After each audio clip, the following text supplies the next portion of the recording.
नमस्कार दोस्तों आज मैं रिव्यू करने वाला हूँ गुलशन इक्बाना प्रोजेक्ट का, जो कि गुलशन होम्स ने बनाया है सेक्टर 143 नोएडा एक्सप्रेस वे पर।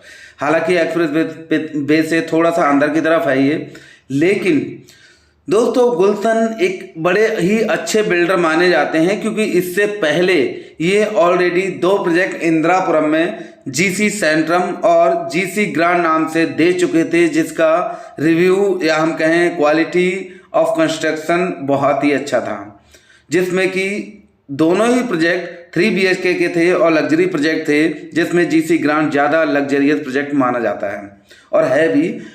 उसके बाद इन्होंने नोएडा में सेक्टर 121 में होम्स 12 नाम से एक प्रोजेक्ट बनाया, उसका भी रिव्यू बहुत अच्छा रहा, काफ़ी अच्छा इन्होंने वो प्रोजेक्ट बनाया। उसके बाद इनकी हवा मार्केट में अलग ही थी। ये 2012 के आसपास की बात होगी, जब इन्होंने एक नया प्रोजेक्ट लॉन्च किया सेक्टर 143 में गुलशन इक्बाना नाम से, और वो हवा इस तरह से हुई कि इनके फ्लैट हाथों हाथ बिक गए।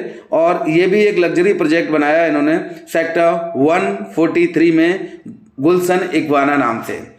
अब दोस्तों ये पहले तो मैं प्रोजेक्ट के बारे में थोड़ा सा आपको बता देता हूँ। सेक्टर 143 में है, एक्सप्रेस वे पर है, एक्सप्रेस वे से थोड़ा सा अंदर की तरफ में है, और मेट्रो स्टेशन इसके पास में है। सेक्टर 143 और 142 के पास में जो मेट्रो स्टेशन है उसके पास में है।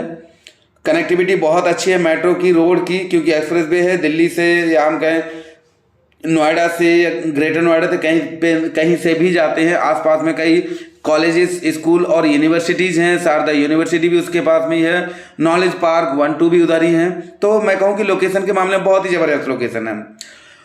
और क्योंकि ये लग्जरी प्रोजेक्ट बनाते हैं, तो ये भी एक लग्जरी प्रोजेक्ट था। 3 BHK के ही कई सारे साइजेस थे, बट थे सारे के सारे 3 BHK, 2 BHK कोई था ही नहीं। प्रोजेक्ट का अगर हम डिस्क्रिप्शन दें थोड़ा था, तो 12.4 एकड़ का ये टोटल प्रोजेक्ट था और 17 टावर थे, और टोटल 1450 इसमें फ्लैट्स अपार्टमेंट हैं, जिसमें लगभग 6000 फैमिलीज रह रही हैं। और लगभग 2017 में इन्होंने पोजीशन देना शुरू कर दिया था, और पोजीशन देने के बाद लगभग सब कुछ ठीक चल रहा था। अब बात करते हैं, ये सारी तो हुई इस प्रोजेक्ट के बारे में, सारा कुछ अच्छा प्रोस्पर, और वाकई में बिल्डर भी बहुत अच्छे हैं। लेकिन जब इतने अच्छे बिल्डर के बारे में पता चलता है और सुनते और समझते हैं, और लोग जब वहाँ के रेजिडेंट जो लोग वहाँ रह रहे हैं, जिन्होंने पैसे खर्च किए उस फ्लैट को लेने में, उस अपार्टमेंट को लेने के लिए, और आज जब वो परेशान होते हैं, तब ऐसी वीडियो बनाने के लिए मैं मजबूर हो जाता हूँ कि मैं बिल्डर्स के बारे में कुछ कहूँ।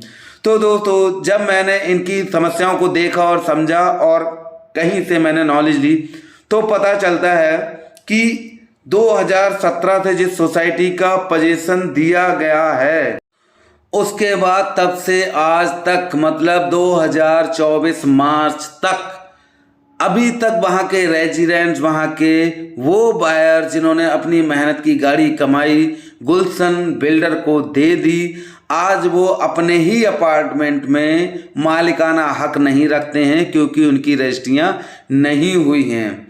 तो आखिर ये रजिस्ट्रियाँ नहीं होने के पीछे क्या वजह है? तो पता चलता है कि अथॉरिटी के 66 करोड़ रुपए बकाया हैं बिल्डर पर। अब सोचिए कि 2017 से पहले जब पोजीशन दिया गया होगा, उससे पहले जितने भी बायर थे उन सभी बायर से सारे के सारे पैसे बिल्डर ले चुका होगा।